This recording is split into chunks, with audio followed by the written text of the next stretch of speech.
Si vous me suivez sur Snapchat, vous savez qu'en ce moment, je suis en train de travailler un peu sur mes prochaines vidéos. Mais je me suis dit qu'en attendant, le temps de vraiment finaliser et d'obtenir ce que je veux, sachant que ça fera bientôt 5 ans que je suis sur YouTube, donc c'est bien, je pense, de faire une petite mise à jour, un petit point avec moi-même.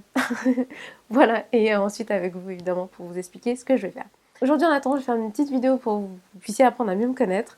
Donc c'est une vidéo qui m'a été inspirée par Ticia. La vidéo de Ticia est hyper jolie parce qu'elle est très visuelle, un peu sensorielle parce qu'elle montre plein de choses en fait. C'est hyper bien fait. J'ai envie de le faire un peu à ma sauce. Moi j'ai vraiment envie de discuter avec vous aujourd'hui.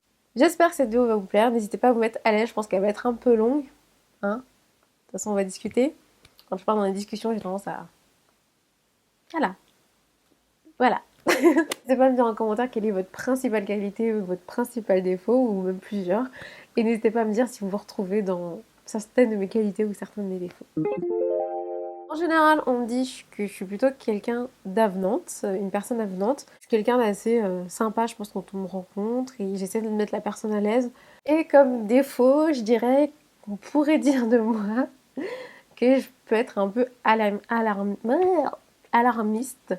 pas dans le sens extrême. J'ai tendance à remarquer les choses qui généralement ne plaisent pas et de remarquer un peu les dangers, les dérives possibles, etc. J'essaie de faire en sorte que la personne soit bien, j'essaie de voir le positif chez les gens et d'essayer de mettre en valeur en fait le positif chez les gens. Mais j'ai tendance aussi à être un petit peu blasée, enfin blasée dans le sens où je me lasse un peu facilement. Un truc tout bête, genre j'aime pas revoir plusieurs fois les mêmes films. Je préfère voir un nouveau film plutôt que de revoir un ancien film. Donc j'ai tendance à être un peu blasée quand la situation se reproduit plusieurs fois et que je la connais déjà.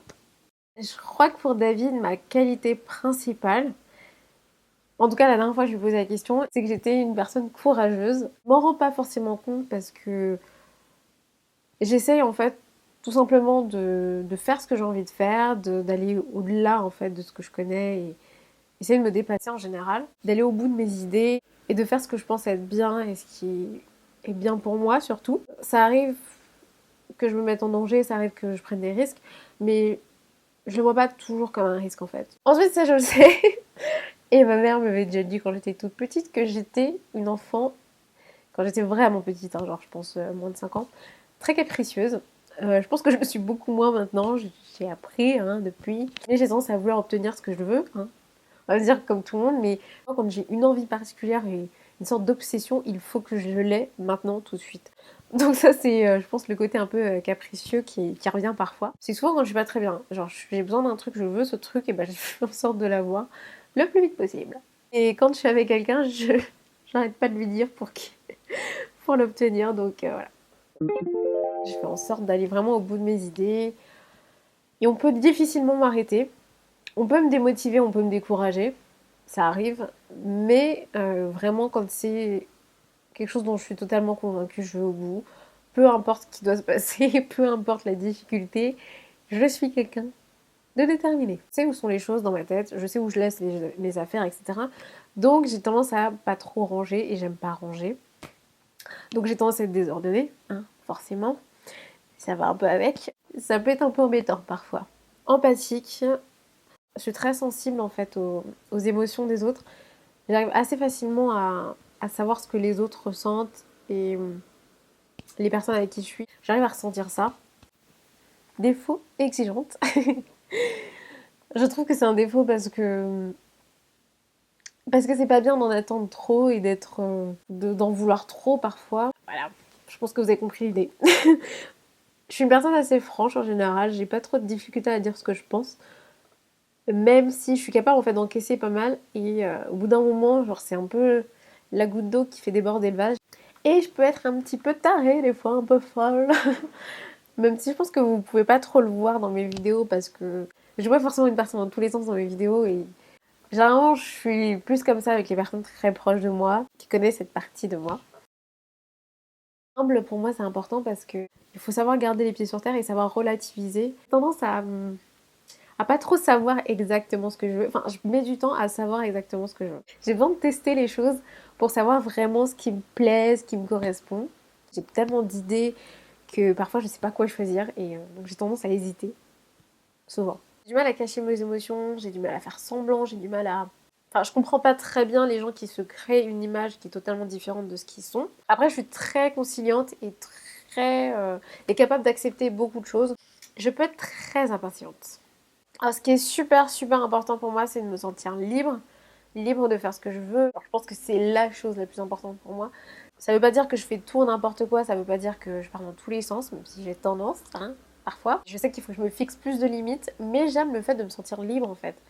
Libre de faire ce que je veux et quand j'en ai envie. C'est aussi pour ça que je travaille à mon compte et que je veux rester indépendante dans mon activité professionnelle aussi. Parce que j'ai besoin de cette liberté, gérer mes rythmes, gérer mes décisions, gérer mes trucs, enfin bref, me gérer. Du fait que j'ai tendance à prendre beaucoup de temps pour choisir, parfois, je suis un peu lente, je pense, pour prendre certaines décisions. J'ai besoin de travailler de manière méthodique. Je peux pas partir dans tous les sens. J'aime produire de manière méthodique. Et j'aime pas, en fait, justement, quand les gens sont pas méthodiques. C'est super dur pour moi de travailler avec des personnes qui sont pas méthodiques. J'ai besoin, en fait, du coup, de réorganiser leurs idées, de recadrer un peu les choses. Un peu multifacette et la plupart de mes amis connaissent quelques-unes de mes facettes, mais pas la totalité de mes facettes. Donc vous aussi. Même mes amis très proches, même ma famille, plein de choses qu'ils ne savent pas, il y a plein de choses que je garde pour moi, parce que j'ai aussi envie de les garder pour moi. Je peux être un peu mystérieuse et un peu difficile à cerner, je pense, pour certaines personnes.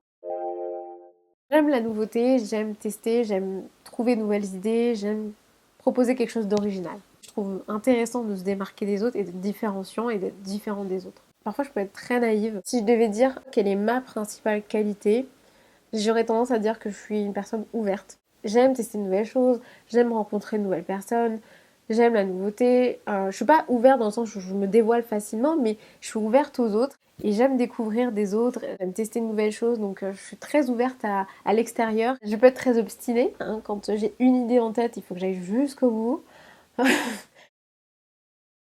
Je suis une personne polie. Je trouve ça important en fait la politesse, je trouve que c'est important de respecter les autres. Je pense que ça c'est vraiment par rapport à mon éducation. D'ailleurs je l'avais dit dans la vidéo avec David. Oui je dis bonjour, je suis polie. À chaque fois on rigole là-dessus parce que la manière dont je l'ai dit est trop trop drôle.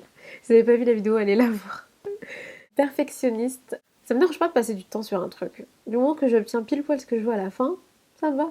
Sauf que voilà, c'est quelque chose sur lequel j'ai énormément travaillé et mon master 2 d'entrepreneuriat m'a beaucoup aidé là-dessus parce qu'on devait rendre des devoirs alors qu'ils n'étaient pas parfaits, alors qu'ils n'étaient pas terminés, parce que les délais étaient tellement courts, c'est impossible de faire quelque chose de parfait. Donc ça m'a beaucoup aidé à produire et à mettre de côté mon perfectionnisme pour créer et produire. Mais de temps en temps, ça me rattrape et chasser le naturel et revient au galop. Et c'est pour ça que je me fixe aussi des limites temporelles parfois dans mes projets et dans mon travail, parce que sinon je suis capable de passer des journées et des journées sur la même chose, sur la même tâche en fait, juste pour l'améliorer. Rêveuse. Mon film préféré c'est Inception parce qu'il explore les rêves, il explore toutes les possibilités et on dépasse totalement la conscience et on dépasse totalement ce qu'on connaît en fait de notre monde et je trouve que c'est absolument génial. Bref, petit bonus. J'ai été très longtemps rancunière. Maintenant j'arrive à relativiser un peu plus. Alors j'ai tendance aussi un peu genre supprimer. C'est horrible, mais c'est vrai. J'ai tendance un peu à supprimer les gens de ma vie. Enfin, genre, quand je me rends compte que vraiment les gens m'ont déçu sur énormément de points et que ça correspond plus à moi, il ne correspond plus du tout à mon état d'esprit, on est trop différents et que je leur en veux sur plein de trucs, j'ai tendance à tout simplement arrêter d'être en contact avec ces personnes. Il me faut du temps pour pardonner à quelqu'un, il me faut du temps pour passer à autre chose, passer à une autre personne aussi. Je sais que c'est pas bien, mais voilà, c'est ma façon de faire, c'est moi. Vous savez, la fille qui rigole pour tout, genre qui rigole toutes les 5 minutes, bon bah c'est moi. Très sensible, je dirais même hyper sensible, surtout quand j'étais plus jeune. Maintenant, c'est quelque chose que j'arrive un peu plus à maîtriser. On va finir avec la lettre T. Donc, je suis très très tendre avec les personnes très très très très proches de moi. Donc, David, je suis pas du tout je suis pas très tactile en fait avec mes amis. Je suis pas très genre câlin, bisous, tout ça avec mes amis. Même avec ma famille, bof, un peu, mais vite fait. Enfin, je pense que je n'ai pas trop été élevée comme ça. Je pense que c'est ça qui fait ça. Mais par contre, avec genre la personne avec qui je suis très tactile, très tendre, très affectueuse. Je fais plein de câlins, plein de bisous, tout ça. J'ai longtemps, très très très longtemps, été quelqu'un de très très très très timide. Surtout quand j'étais vraiment plus jeune. Je détestais ce défaut, je détestais cette caractéristique de moi. Je trouve que ça met tellement de barrières avec les autres, je trouve que ça me limitait en fait. Plein de choses qui m'ont aidé, la danse, surtout la salsa, parce que j'ai pu danser avec plein de personnes que je connaissais pas et du coup il y a tout de suite un contact comme assez proche. On se connaît pas donc je sais pas trop ce que tu penses, tout ça. Les vidéos aussi m'ont énormément aidé parce que j'ai appris voilà à parler, à m'exprimer face à vous, même si c'est au travers d'une caméra, moi j'ai quand même conscience qu'il y a des gens qui vont regarder la vidéo, donc ça me stresse quand même pas mal, beaucoup moins maintenant je suis habituée, j'arrive à être beaucoup plus à l'aise en fait devant la caméra, beaucoup plus à l'aise aussi en public qu'avant, parce que j'ai fait plein d'ateliers, j'ai fait les conseils personnalisés, donc j'ai rencontré énormément de personnes depuis, et du coup ça m'a énormément rassurée aussi. Je suis beaucoup moins timide, mais ça arrive encore dans plein de situations que je le redevienne. Quand je connais pas trop les gens, quand je suis un peu mal à l'aise, quand je suis pas bien aussi, quand je suis dans une situation un peu inconfortable, je redeviens timide. Et ça fait partie de moi, donc je pense que je le serai toujours. Mais c'est quelque chose sur lequel je travaille beaucoup parce que j'aime pas du tout cette particularité. Voilà. Si d'ailleurs vous voulez une vidéo sur, je sais pas, la timidité, si vous voulez que je vous parle un peu plus de mon histoire en lien avec la timidité, n'hésitez pas à me le dire en commentaire. Et n'hésitez pas non plus à me dire si vous avez des idées inspirées de ce que je viens de vous dire. Est-ce qu'il y avait des points que vous aimeriez que je développe dans d'autres vidéos, des qualités ou des défauts sur lesquels vous aimeriez que je vous parle plus. Enfin, j'en sais rien. Mais en tout cas, n'hésitez vraiment pas à vous exprimer en commentaire et à me dire ce que vous pensez, à me dire si vous êtes retrouvés dans certains points ou dans tous les points peut-être. Peut-être qu'on est connectés. Je sais pas. Bon, en tout cas, voilà, c'était hyper cool de faire cette vidéo. Hyper dur, peut-être que ça en a pas l'air, mais c'est hyper dur pour moi de parler de moi parce que j'ai plutôt tendance à écouter les autres. Mais je sais que c'est bien de le faire et ça me permet aussi de mettre un peu les idées au clair dans ma tête, de ranger les choses avant de vous faire des nouvelles vidéos. J'espère en tout cas que cette vidéo vous aura plu. Si c'est le cas, n'hésitez pas à liker la vidéo, à me le dire en commentaire parce que ça fait super plaisir de savoir que vous aimez mes vidéos. Ça m'encourage à continuer. N'hésitez pas à partager cette vidéo si vous pensez que d'autres personnes que vous connaissez pourraient se reconnaître en moi. J'ai vu des vidéos un peu de ce type-là et je trouve ça trop cool en fait de voir une personne qui a à peu près les mêmes qualités, les mêmes défauts que moi. Donc n'hésitez pas à partager cette vidéo. Je vous fais plein de bisous et je vous dis à très vite pour une prochaine vidéo.